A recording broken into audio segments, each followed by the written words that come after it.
It's much easier for me. The key thing to remember about this period is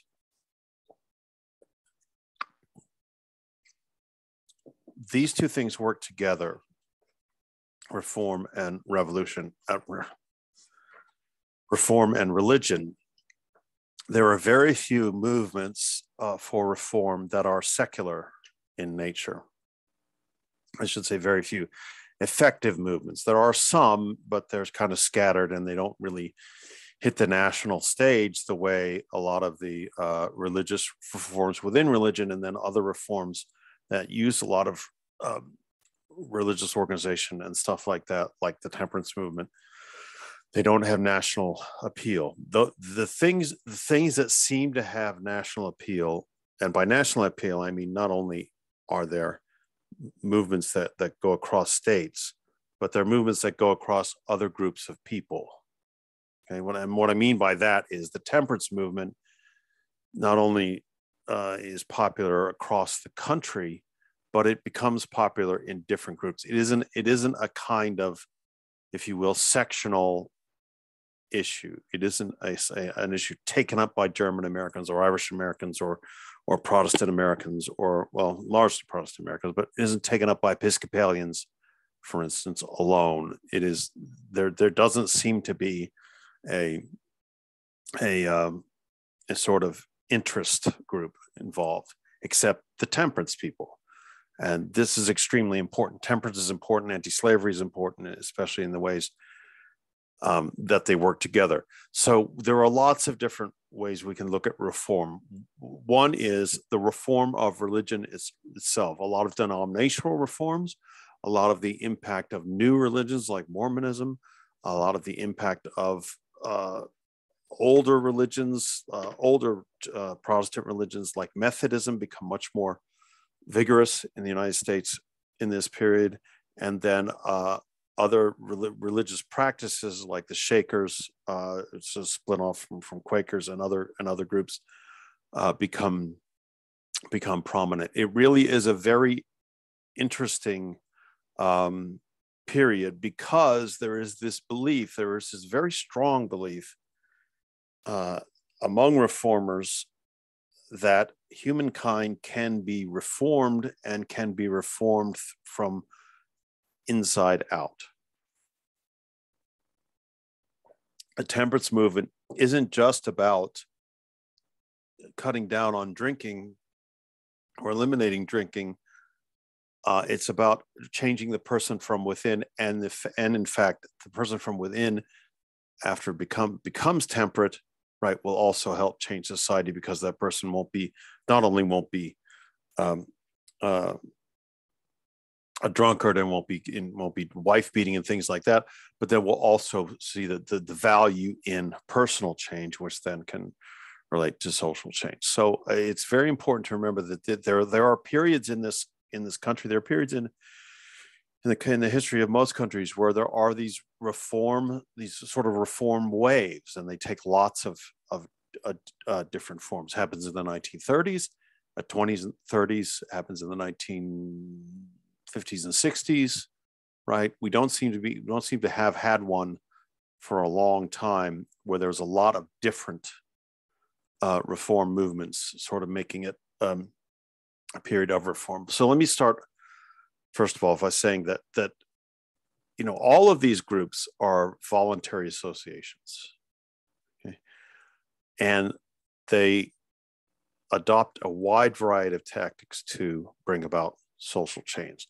The first one I want to talk about is what are called utopian communities. These are communities who believe that there is a way to create a sort of utopia for humans on Earth, and specifically a utopia for, am I recording this? Okay. A utopia for Americans in America because it's America. Okay. What I want to expand on that just a little bit. A lot of utopian communities in this period believe, there are utopian communities in Europe as well, but a lot of utopian communities in this period really believe that the whole newness, the virgin territory of America, the idea that everyone in their mind, of course, they're not counting really Native Americans in this at all, in their mind, that everyone comes here and has a chance at rebirth means that this is the perfect place in which to establish a community, establish a movement whereby we can create a new world and create something that will ultimately become a perfect world. Almost all utopians did not believe. Almost all utopians believe that utopianism, right? The idea of a perfection of a society or a group wasn't attainable necessarily within one generation. Most of them believe that it was several generations, but that humanity needed to start ASAP, or things were going to continue to go bad, and there would be a continual period of, if you will, damnation.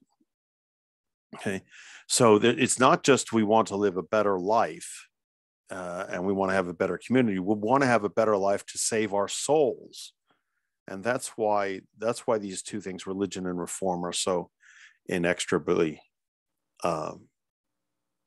linked. Okay, so there are about 100 of these communities that spring out before the Civil War. They almost all, these utopian communities anyway, set out to reorganize society on a cooperative basis. Okay, they want to restore social harmony, right? They think there's been excessive individualism. They want to narrow the gap between the rich and the poor.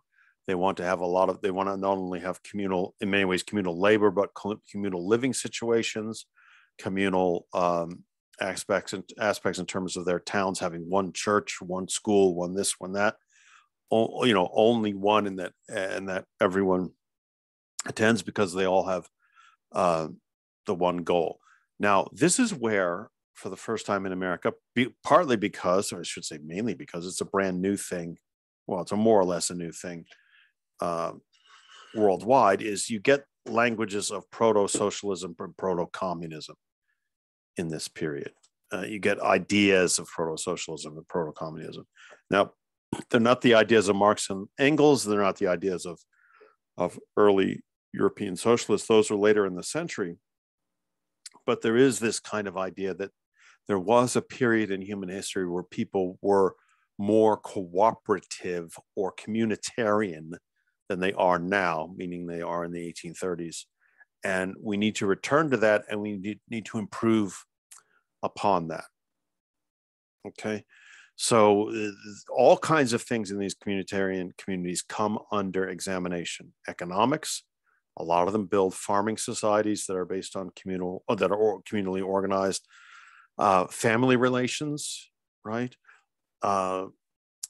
Most groups try to find substitutes for traditional gender relations and marriage patterns. Even some of them encouraged a sort of, if not free love movement, then a more open love movement, in the sense where there were sort of communal marriages and communal raising of children and things like this. Now, a lot of these, by the way, I have to tell you, because I was just in upstate New York for a long time,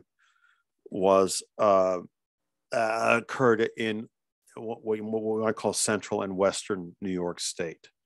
All kinds of groups up there were founded. All kinds of brand new towns, brand new communities were founded to try to start life anew as a community. And to some degree they work, to some degree they don't work. Before I go on and talk about the individual ones too much, I want to say that one of the reasons why these utopian communities and reform communities and religious revival communities are able to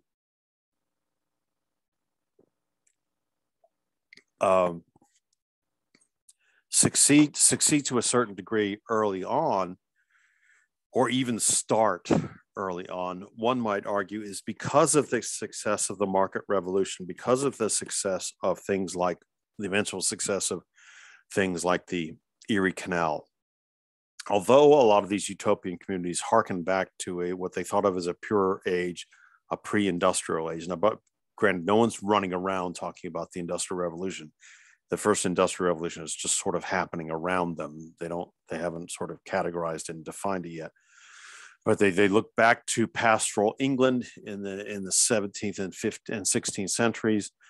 They looked to groups like the Levelers and all political groups like the Levelers and all kinds of experimental social groups like that in that period. But the fact of the matter is that a lot of the reason they're able to go out west, and by this I mean out west in Western New York, is that the Erie Canal is proving to be so effective, and that it's not as hard to live on the frontier anymore as it used to be. Now, there's a great deal of very interesting argument within these communities themselves about what makes them work. And one of the things they believe, and some of this is provable, historians have worked on this tremendously for decades and decades, is that the communitarian nature of the communities, the way they were set up, actually helped build them. That there wasn't this Wild West attitude of going out there and stake your claim and build your own individual farm and work from there. That's a myth that applies to the West as well, the West as well. That was much more communitarian than most people seem to think, and certainly more communitarian than the movies tend to predict. There's a debate about this, but what communitarians at the time, what these utopians at the time seem to have missed in their analysis, or own self-analysis, why this is working, is that this kind of market economy and this market revolution is really making it possible to devote a great deal of your time to learning how and developing new social relations. And so the things work hand in hand. It's almost impossible for there to be pure capitalist societies or pure libertarian societies or pure communal societies or pure certainly not pure utopian societies. They almost never work. The pure versions, there almost always is a mixture of these different types of attitudes, mores, and practices. But it's very often people who are ideologically committed to these things, as certainly the utopians were, believe that it was their communitarianism that made it work, not necessarily Erie Canal. That sort of stuff was just happening on the side. Well, historians and economists especially have shown over and over and over again that these things worked together. Anyway, let me talk about a few of these in particular. Let me start with the Shakers. It's fair to say that the Shakers were the most successful of the religious communities. Again, this is starting 1820s and onwards. Just said the founder of the Shakers, Mother Ann Lee, was from England, but she'd come to the United States, and they believed that men and women were spiritually equal. So the idea was to abandon private property, to abandon traditional family life, to embrace celibacy, right? And to concentrate strictly on the communal nature of their farms and their communities in order to build a continuing communal prosperity.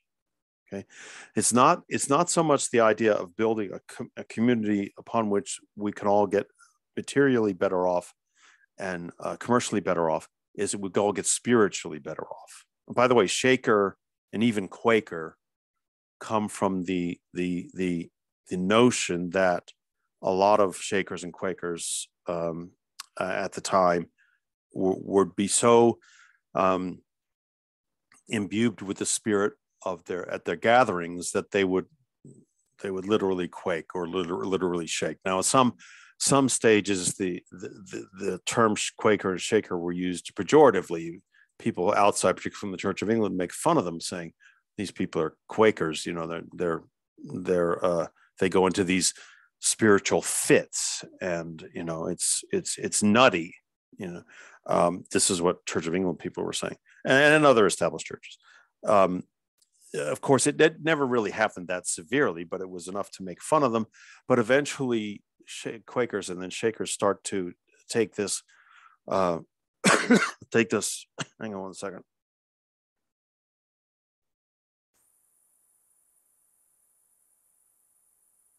Crikey.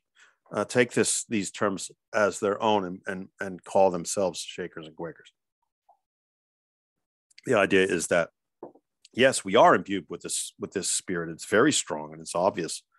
In fact, it would be odd if our bodies didn't react this way, because it is such an important thing. The problem with the Shakers is, of course, they believed in celibacy. The belief in celibacy, the belief that a certain number of children was important for the continued sustenance of the community, but beyond that, Shakers were supposed to be celibate. Now, they didn't have like a one-child policy like they have in China, or they didn't have, it wasn't as strict as that, but it was a general moral suasion to say that celibacy is a way to concentrate those energies, if you will, on your spiritual development and on worship of God. Okay, well, you can imagine what the problem. I don't want to be too crude about it, but imagine what the I don't want to be too crude about it, but you can imagine what the problem with celibacy is, right? Hands up, anybody? It's hard to sustain numbers when you have a celibate community. Okay, and so Shakers become increasingly a smaller and smaller group of people throughout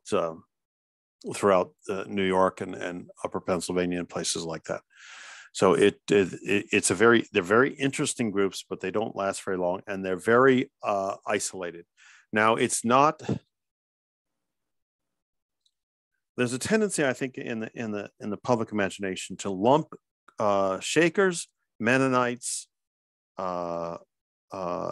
Anabaptists, Amish people, and groups like that in the same sort of mold. They all live on these sort of massive communal villages and farms. They're isolated from society. They've rejected a lot of the aspects of modern society. And those groups, a lot of those groups do share those elements to their lives, but they're not all the same. Okay, some of them have much more strict ideas about family building, et cetera, et cetera, et cetera. Some of them believe in large families, some of them believe in small families.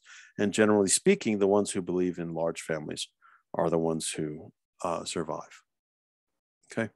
Now, don't quote me on this, but I'm not 100% positive, but celibacy in Shakerism sort of gradually dies out and people realize that it's not going to work.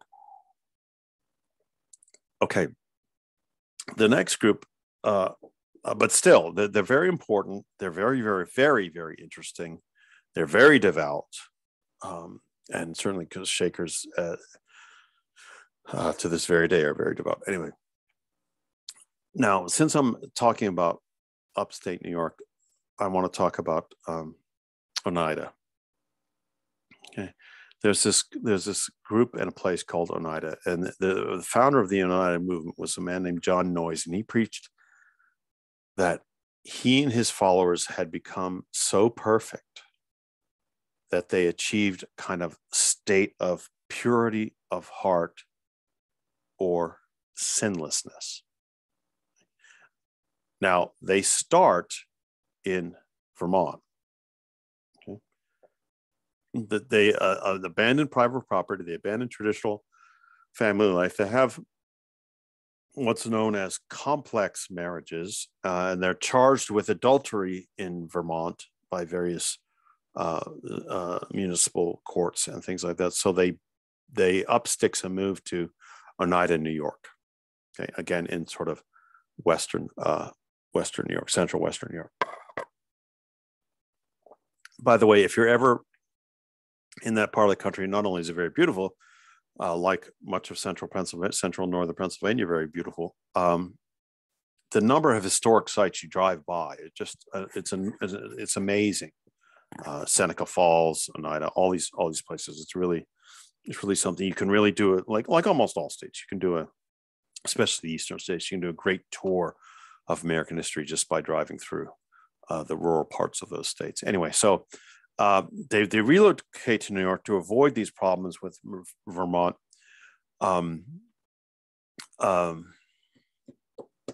Authorities, and it works like a lot of these communities. It works very well early on. Of course, their close knitness, the fact that they all believe in more or less the same thing, the fact that they work together so well, means that when they're able to set up these communities, this is 1833, 34-ish, I'm pretty sure. Let me see actually when the expulsion from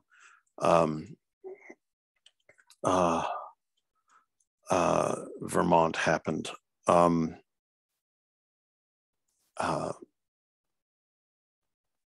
Sorry, it's 1848. Must have been thinking of Shakers. And by the way, 1848 is the most important date in human history. Everything happens in 1848 in Europe and the United States anyway. So that works very, very well. The problem is it becomes an extremely dictatorial environment. They practice an early form of eugenics, right? Eugenics, as you know, is a system where a belief that only the best, the smartest, the strongest, the most intelligent, the most driven, the most genetically pure should breed. Okay. And the idea is that in eugenics, and eugenics lasts a long time, lasts well, and I was going to say well into this century, well into the 20th century, and is believed by a lot of social reformers who are otherwise very admirable, or at least toyed with by some of the social reformers. But of course, is also taken up by the Nazis essentially. So anyway, to make a long story short, Oneida and Noyes and his group believe in eugenics, and they try to convince people that only a certain number of people are good enough to continue to have children to build the purity of heart community that they want to build. Okay. Now, of course, people at the time say this is immoral. People ever since have said it's immoral. And again, it's a sort of way of enforcing celibacy on lots of different people in the community. So if you go to John and Mary Smith and Oneida and say, John and Mary, thank you. John, you're a good blacksmith. Mary, you're a good tender of the dairy farm or whatever, but you're not very bright. And when the community insists that you do not have children, well, that might work with a few people early on, but gradually it doesn't work. And people start to get people start to leave these communities because they feel it's overly dictatorial and it's overly controlling. Okay, the human impulse to have children is just overwhelming. People don't take kindly to being told they can't have any, or that they shouldn't have any, or that they'll be expelled from the society if they have them, et cetera, et cetera, et cetera. Now I just lost my notes. Why did I lose my notes? So this is a serious problem, and the Oneida community fritters away. Now, it doesn't mean that Oneida, New York dies. Not at all. Oneida, New York is still there. It's a town. It's a flourishing town. It's one of these Western New York towns that is still there. In fact, the factories have been put up there. I think there's a famous home appliance manufacturer in Oneida, New York. But the moral community behind Oneida fritters away. Okay, and they join eventually other religions that are less strict about things like having children and stuff like that. Okay, so clearly what happened, I don't want to say there's a strict pattern here, but clearly what's happens is these communities start with a sort of missionary zeal, not a missionary zeal, but start with a very strong ideological zeal based on how their religion works and how their religion can apply to creating a new community and creating a sustaining, more godly community. but eventually most of them go too far, right, and insist on too many things, and those ultimately end up being the death of those communities. Okay. And that happens all over the place. So, and by the way, there are all these splinter groups, Oneida splinter groups, Shaker splinter groups, and that, they last a few years, but they don't last they're very long, and they're very gradually sort of meld into other more established with the small E churches. Now, having said all that, what that means, even though those groups sort of go away and the communities that they go away, and we'll talk about the sort of more worldly version of these in a minute, the general idea of them, though, doesn't go away. The general idea that there is a way to build a community or communities based on the quality of spiritual life, rather than spiritual purity, because most of them eventually think that, well, we can't talk about that anymore. That's too extreme.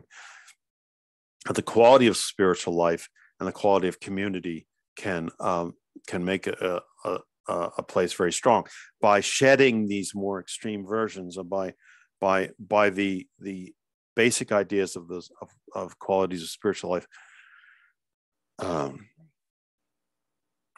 moving into other religions, Methodism, Baptism, Baptists, even Episcopals and things like that, and Presbyterians, means that those religions are even further strengthened.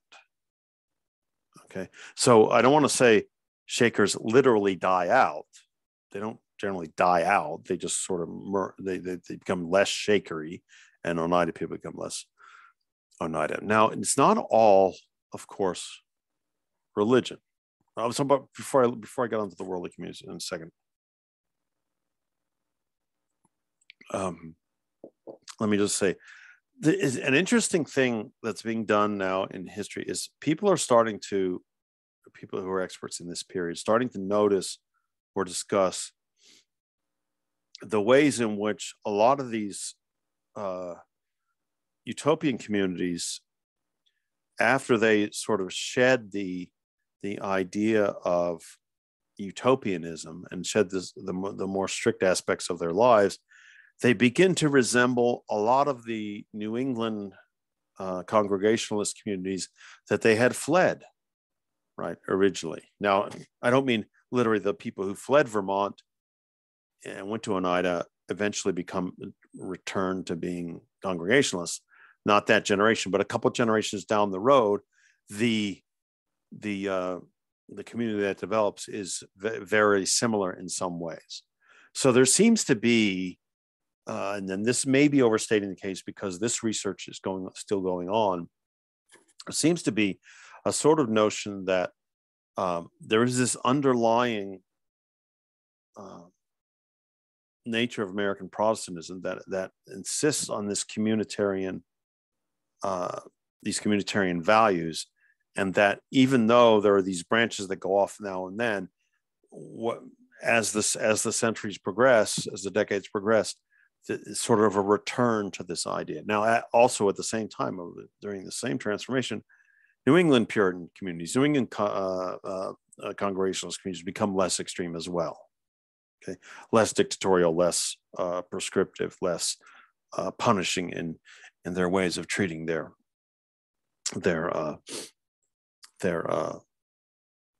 residents. By the way, before I move on to worldly communities, most of which don't exist anymore either, let me ask you: tell me. Don't say so if you don't want to. But any of you come from a family background of Shakers or I don't want to say Quakers, because Quakers are much broader.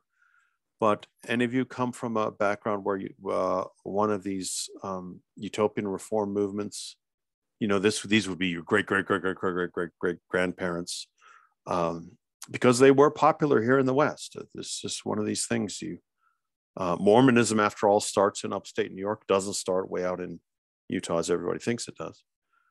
Anybody come from that kind of background? Well, I always ask because I think it's very interesting to hear, and also want to make sure that I don't mischaracterize groups.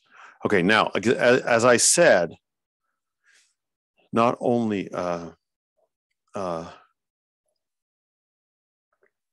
were there these religious communities, there were what you call worldly communities. Okay?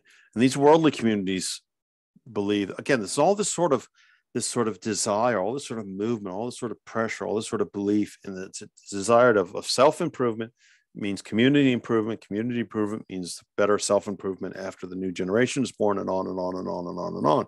They're very sophisticated and very convincing intellectual systems. Okay?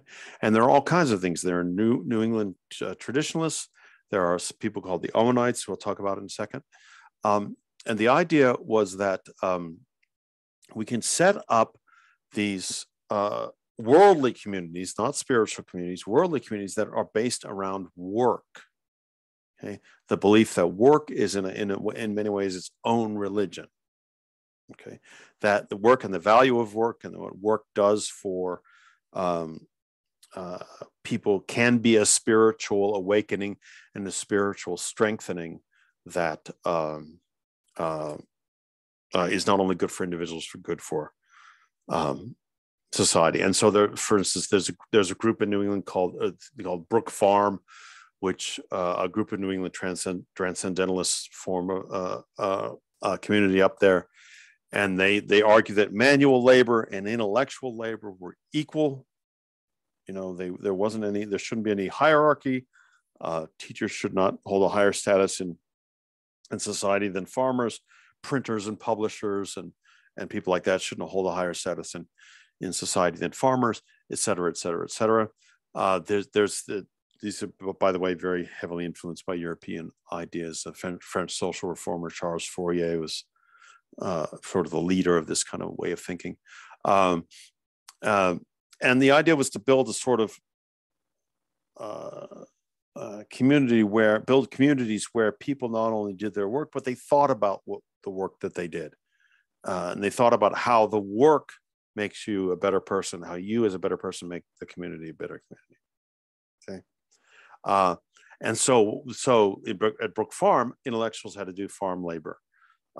Farm laborers had to do manual workers had to do some other type of intellectual work, other type of work, sometimes intellectual work. Things like that. Just one second. Let me mute.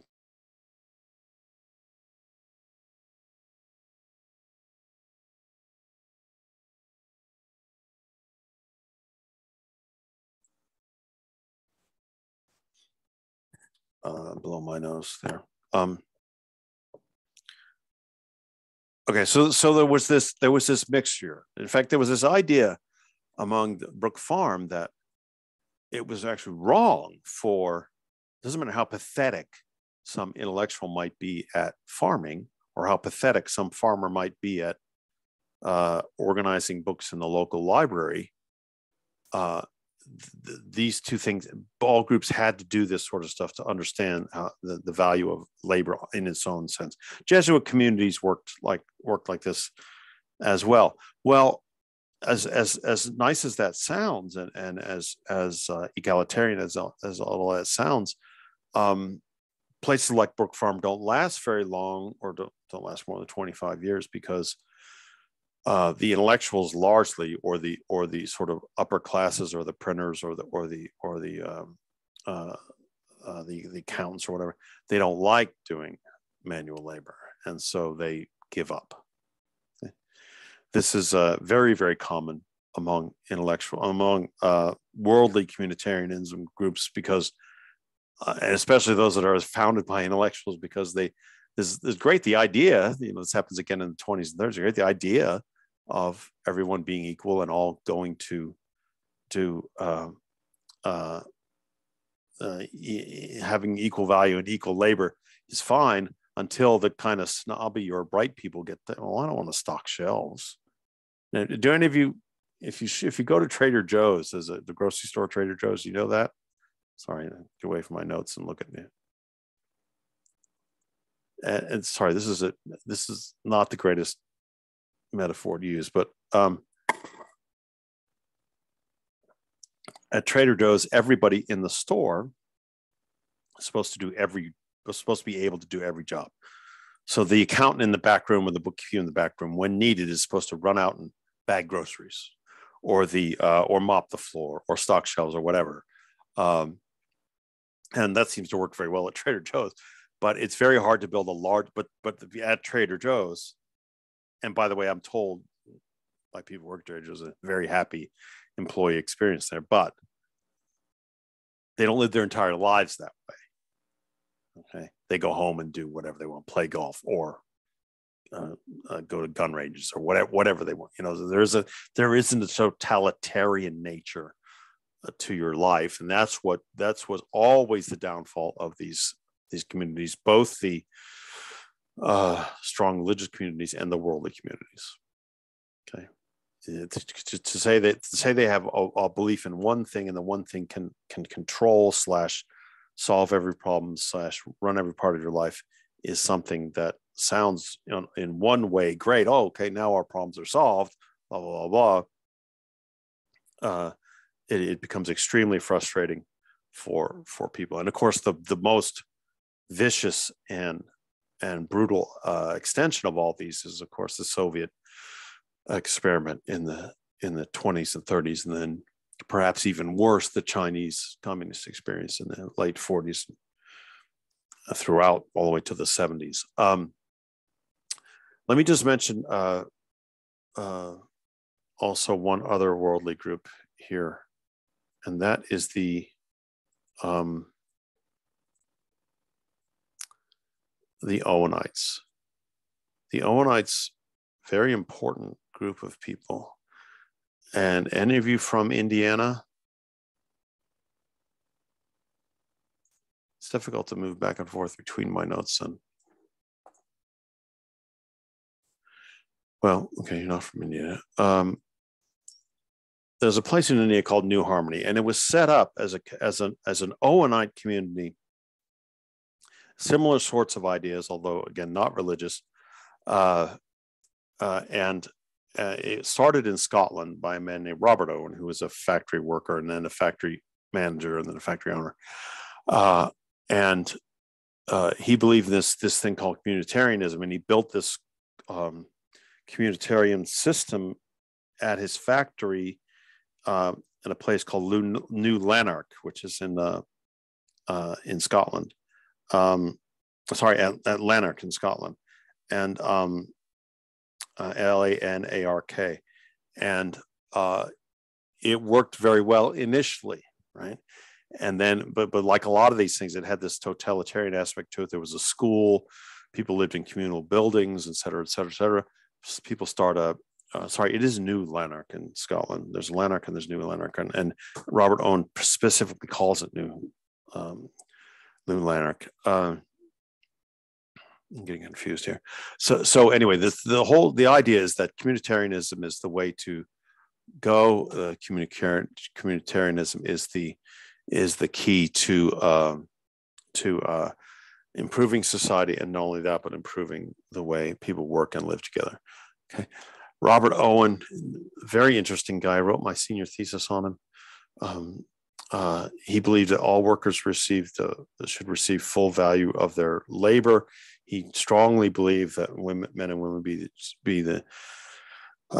given the same thing. And after a while, though, people in Scotland start to feel hemmed in by this idea, and so Owen up sticks and buys a community in Indiana called New Harmony.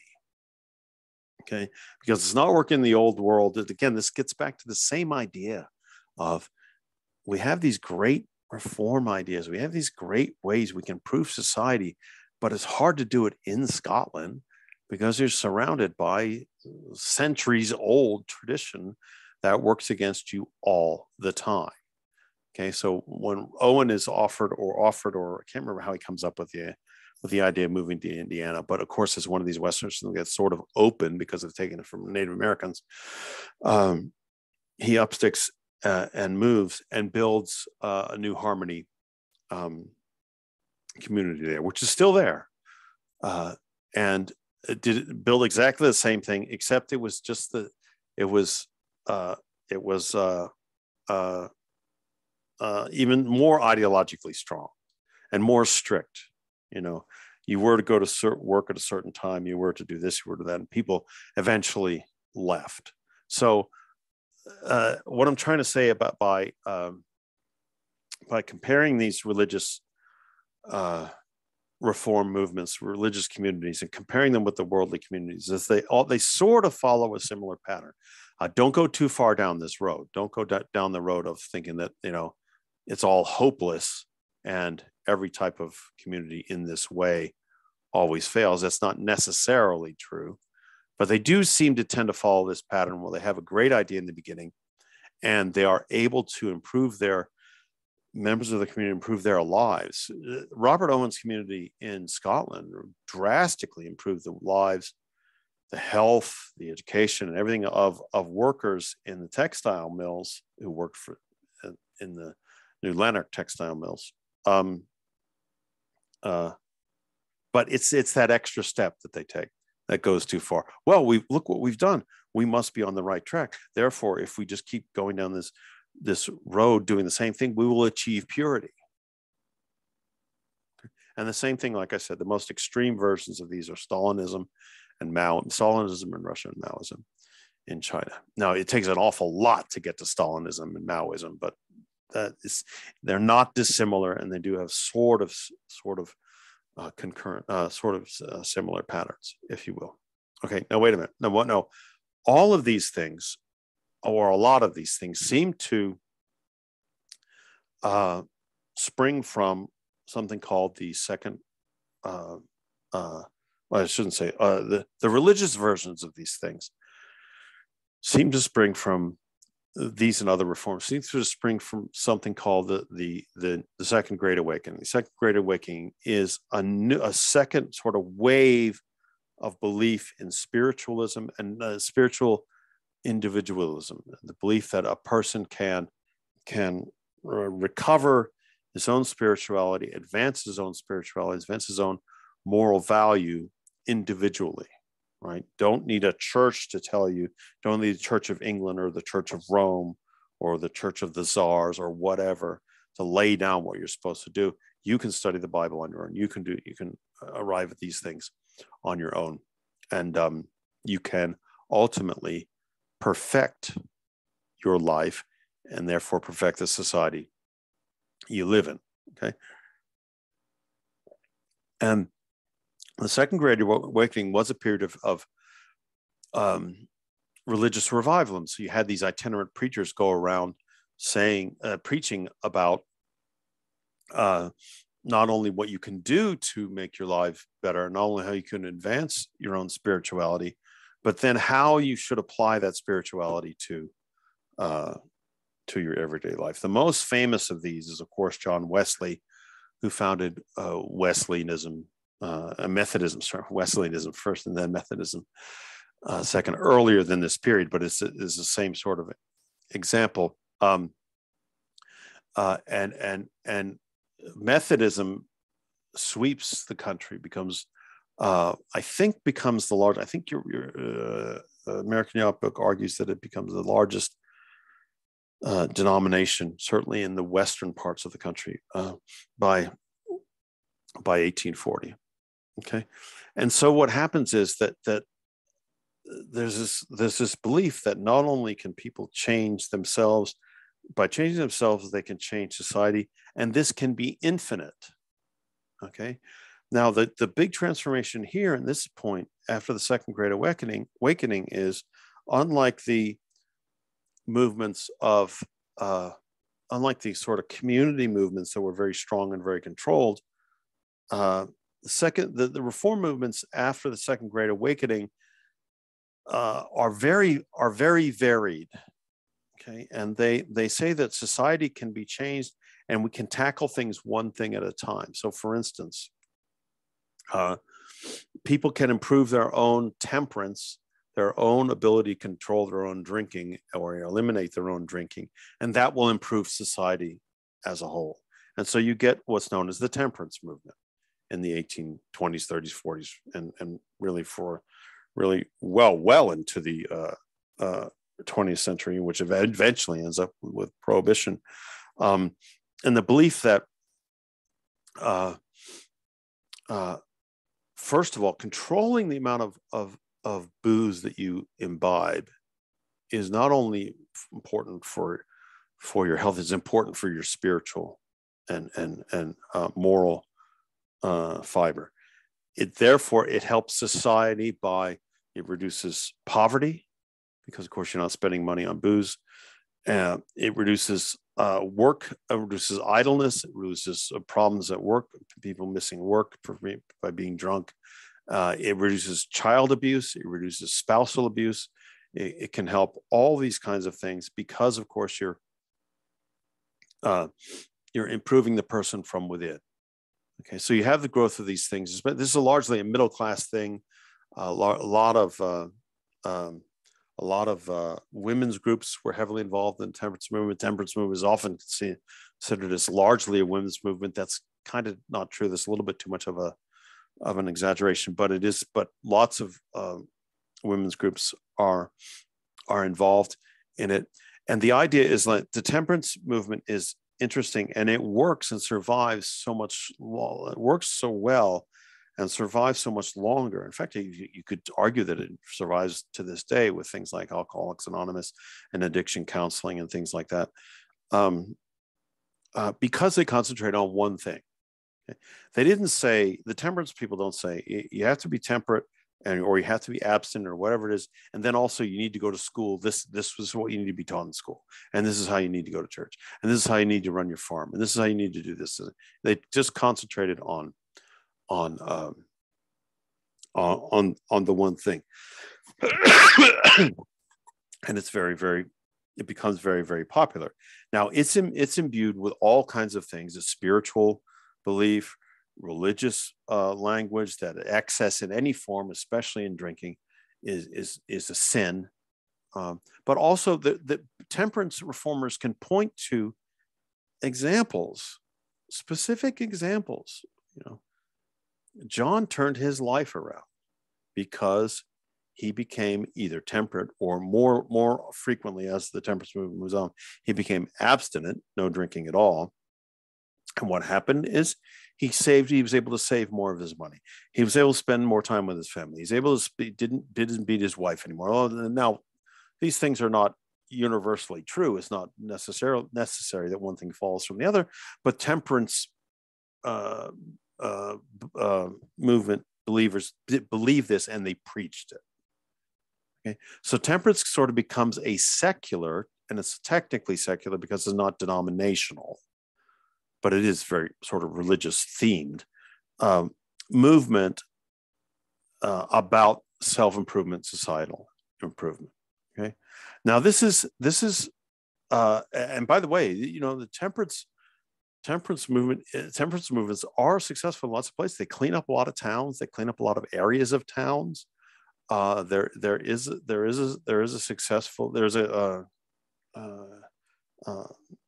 booth in health in many communities and things like that. It becomes a sort of badge of respectability. I mean, literally a badge. People would have temperance society pins. There were little pins. And in fact, they were shield. There was in the shape of a shield, and you put them on. And you were a temperance pioneer, you're a temperance follower, or whatever it was, and it became this, this sort of like being in the Kiwanis Club, or being a civic leader, or being the Boy Scouts, or whatever it was. It's sort of this idea that I'm on the road, I'm improving myself, and I want everyone else to see that I'm improving, or I have improved myself. Okay. And I want everyone else to see it. Now, the problem with this is that it roused a lot of hostility. By the way, there's another. There are temperance movements all over the world. England was the hundreds of temperance movements in England. The funny thing about temperance movements in England was they would often meet in pubs because that was the best place, most local place to meet. So you have this temperance group in one room of a pub, and people drinking in the other part pub. And in Ireland, there's a group called the Pioneers, which is a temperance group, and they have little badges and stuff. and they meet in pubs because the pub is sort of the central place for community life. Anyway, but the backlash against temperance movements is quite strong. Catholics rally against temperance movements. The number of Catholics, by the way, in the country is growing because of Irish and German immigration.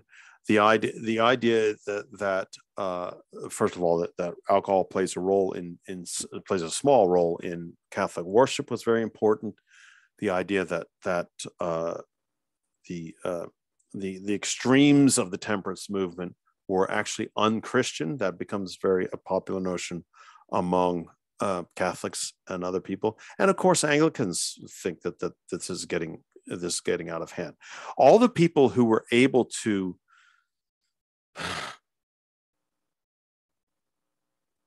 this is going to sound so overly generalized, but all the people who were able to control their drinking sort of already were not all of them, but a lot of them were anti-temperance because they thought that there's dictatorial nature, they're pushing too far, pushing too hard, and making other people feel bad. Now, then there was a lot of ethnic pride about this because, of course, a lot of temperance campaigners derided the typical drunk Irishman in Boston, the typical drunk German in Pittsburgh or Philadelphia or in Pennsylvania, the typical drunk, the beer sodden German running around all the time. That's all the Germans care about, is brewing beer and drinking it. So there were often these ethnic sort of dog whistles that were thrown out by temperance society people that raised the hackles of Irish Americans, German Americans, who said, no, wait a minute now. It's one thing to talk about temperance and stuff, but drinking as a reform movement. It's another thing to attack my ethnicity. Okay, so it becomes, temperance is far less popular, say, in cities than it is in rural areas or in middle class communities. Okay, now still, temperance is probably one of the strongest behavioral reform movements in American history, but it lasts so long. In fact, like I said, as it lasts, really is still with us today. It's not as strict and not as visible, but it's certainly there. 12-step programs and things like that. If you talk to people who are involved in these things, you can tell that they, often for very good reasons, have a lot of sort of missionary zeal about them. Now, one final thing I want to talk about before we go is that a lot of these things fed into and were helped by the anti-slavery movement, okay, or what we call abolitionism. People who believed that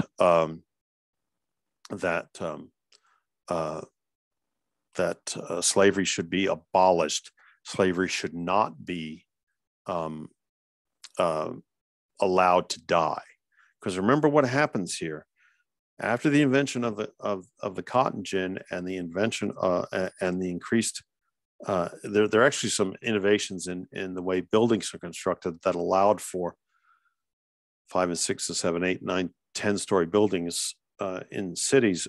Those two things sort of work together to create an urban upper class, but also this massive growth in cotton production, which required a massive growth in slavery, okay, or massive sustaining of slavery.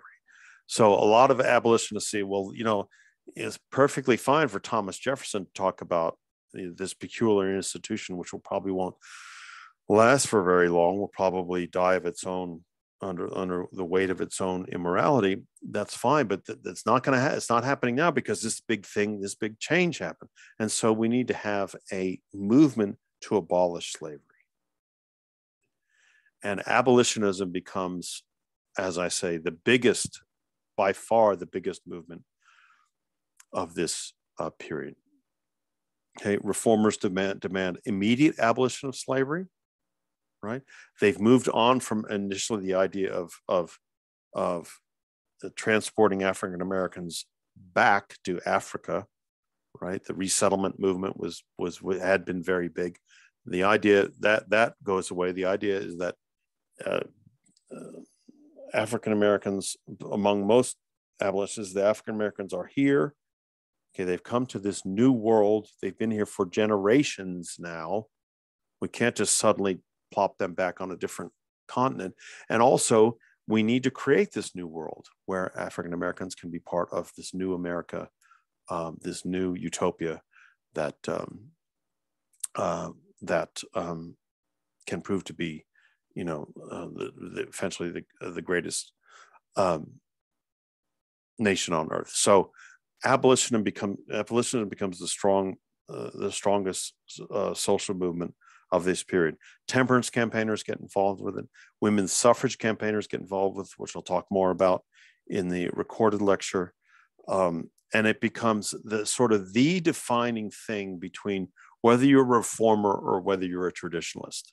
Now, having said all that, having said how big it is and important it is, I want to stress that abolitionism isn't, there are strict abolitionists and there are abolitionists who say they're gradual abolitionists. Abolitionists say we need to ban it from moving to the West, and then eventually eventually be eliminated. But also we need to do things rather than just having a law or a constitutional amendment that bans slavery. We can do other things which is what the strict abolitionists want right away. We can do other things to hurt slavery so much that it dies. For instance, we can heavily tax cotton coming out of the South. Of course, New England mill owners went nuts when this was proposed. So that proved to go nowhere. We can try to increase the moral persuasion within the churches to abolish slavery and things like that. So there's this relatively broad movement to abolish slavery that takes all these various forms. Okay. Now, and of course, because there are this sort of immovable object meets irresistible force, the irresistible force is the anti-slavery movement, because it's extremely popular, although divided in some ways. But the immovable force is this growth of this cotton industry, the growth of the slave industry in the South, that makes it not only more important economically to the United States, but people in the South people in slave states change their ideas about slavery. And I've said this in other classes before, whereas in the colonial period and in the early period of the early republic, there's the idea that there was a frequently held idea, not by everybody, but by certain people like Jefferson and Madison, slavery was bad, but it's the way things are, right? But that it's bad. Okay. Now, I don't want to go too far down that road, because a lot of them will argue that intellectually and then abuse their slaves the next meal. They'll argue that in a salon while talking with other intellectuals, and then abuse their slaves the very next day. But the idea is that, well, we're sort of trapped in this system, and the economy has to work this way. Eventually, it'll change. Well, that changes to gradually the 1820s, 30s, and 40s to a moral justification for slavery. Slavery was a positive good for society. Slavery made great civilizations great. Rome was great because of slavery. Egypt was great because of slavery. Slavery built the British Empire. Slavery made us all rich. Slavery is a positive good. And so there was an increase in the development of there was an increase in the promotion of the idea that the races are fundamentally different, right? And one is fundamentally inferior from the other, and therefore it is ungodly. This is what the pro-slavery advocates start to push by the mid 19th century, start to believe in, almost as if they believe in 10 Commandments. It is ungodly to tinker with that natural system. God wanted an order of people. That's why we have this order of people. Okay. And it's wrong to try to change that. It's especially wrong for the government to try to change that. Okay. And so you get to the point where when they're building the new, this is how bad it gets. Slavery is seen as a positive good in slaveholding states, and the way forward. And then that's why slaveholding states are so keen to make sure that slavery is allowed in the West. In the new Western states, there's not only slavery can be allowed, but each state can choose whether they're going to be slave state or not. But certain things like Jefferson Davis, who's a congressman, when they're building the Capitol, when they're putting the dome on the Capitol, and they want to put a Statue of Liberty on the top of the dome of the Capitol. And of course, as I've said 1,000 times in this class, they want Lady Liberty up there and what they want on her head is a Liberty cap. What have I shown over and over 1,000 times in this class in the slides and stuff? The Liberty pole and the Liberty cap, over and over and over and over. Next to Lady Liberty herself, the Liberty cap is probably the most common icon in early American history. So, of course, when they're building the Capitol and the architects are designing the dome and designing the statue, you can put the Lady Liberty up. It's going to be up there, but Liberty cap. Jefferson Davis goes ballistic and starts to complain that the Liberty cap would be this symbol, especially since Washington, D.C. is kind of in the South, the symbol to slaves that there is this ultimate freedom for everybody. We can't have Lady Liberty having a Liberty cap. So he throws such a fit about it. He convinces other Southern congressmen and senators to back that. I mean, first of all, no one's ever going to see this damn thing. It's so high up in the air. And second of all, it's this tradition, American tradition, going back to the very founding. But he has such a fit about it that he convinces the Southern congressmen and Southern sectionalists in the Congress to protest against this tiny thing so vigorously that they put the cap of Minerva on top of Lady Liberty in the Capitol. And so that's what you see now. You have Lady Liberty up there with a Minerva. Now, Minerva is the Roman god of war, or goddess of war. And, you know, it's just, this shows you how far along, how deeply ingrained the idea that slavery was a moral good and that slavery needs to be protected, how deep that idea had become ingrained in American political life. Okay, so in many, many ways, the abolition movement, we're going to talk about more in detail on Thursday, is extremely successful in the sense that it gets a lot of people on board, first of all, but also it gets a lot of other people angry. Okay? These people who are already starting to believe that slavery is a moral good are starting to get kind of chip on their shoulder. Well, all these upstart Yankees in the North, first of all, they want to cut out our drinking. Secondly, they want to cut out our slaving. You know, and they're almost ethnic, but they're sectional, meaning their Southern reaction to it is extremely strong. So pro-slavery forces, rather than declining as the founders thought they probably would, in the first half of the 19th century, actually get stronger, a lot stronger. Okay, so there's as much of reform as is going on in this period, as much as there's religious revival and things like that. The reaction to these reform movements and these revivals is perhaps equally strong. And if you wanted to be totally pessimistic about it, you would say the only solution to it was for there to be a civil war. So I'll stop there because there are a lot of other things about this in the recorded lecture, and I wanted to see if you have any questions. Nope, I don't have any. I don't either.